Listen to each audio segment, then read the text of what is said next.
A newborn baby high on meth is a reality Indiana doctors and nurses unfortunately see far too often, all because a mother chose meth over the health of her unborn child. But what are the consequences and who's fighting to protect that baby? In a special report, Born into Meth, News 10's Brittany Earl headed to the State House in Indianapolis to get answers.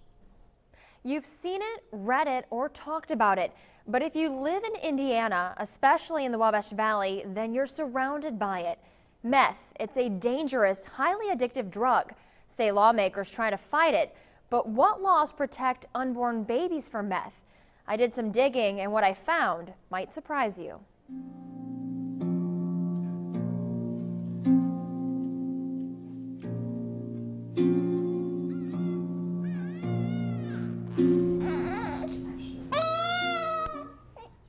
From the moment they enter the world, it's a battle. Their nervous system shot, all thanks to mom who chose to smoke meth while pregnant. Amber, a Wabash Valley mother, lived that life and shared her story with News 10. No conscience at that point, honestly. It's like I was living in a fantasy world. The end result, Amber was forced to hand her kids over to Child Protective Services and complete multiple drug tests over the course of 6 months. 10 years later, Amber finally gained back custody.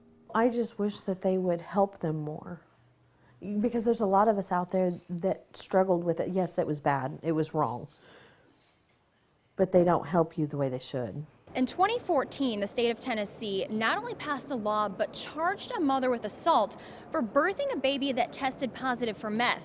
I did some digging and found out here in Indiana, that law does not exist. No charges, only CPS is called. I would have taken anything that you would have thrown at me if they would have helped me more, absolutely. And if that meant that it didn't matter what I had to do. If you have to press charges, then that's fine also. I would have taken all that. Not to have lost the last 10 years with my children. News 10 spoke with Republican State Representative Alan Morrison to see what our state lawmakers are doing to fix this growing issue. To go right into, I think at this point, the punishment phase, I think would be premature before we figure out exactly what it is that we're dealing with. In 2014, Indiana passed a bill setting up a study with certain hospitals throughout the state, collecting information on newborns who test positive for drugs. That data then heads to the state board. It's a first step. I think we certainly need to speed up the process. There's no doubt about that. I think the step that we took last year was a very good step. I would be comfortable in saying that we may be behind a few other states in what we're doing here. In 1999, a bill on the table proposed a Class D felony charge.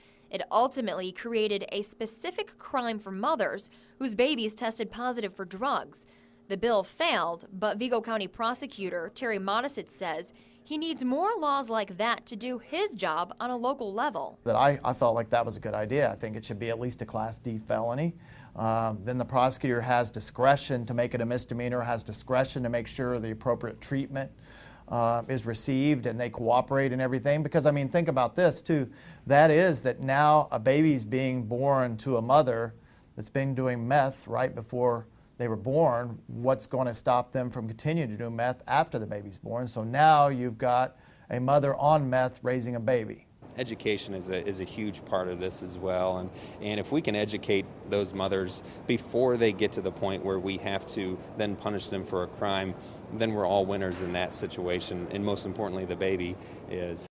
The idea, gain more information in hopes of writing a new piece of legislation to help both mom and baby live a life free from meth. Back to you.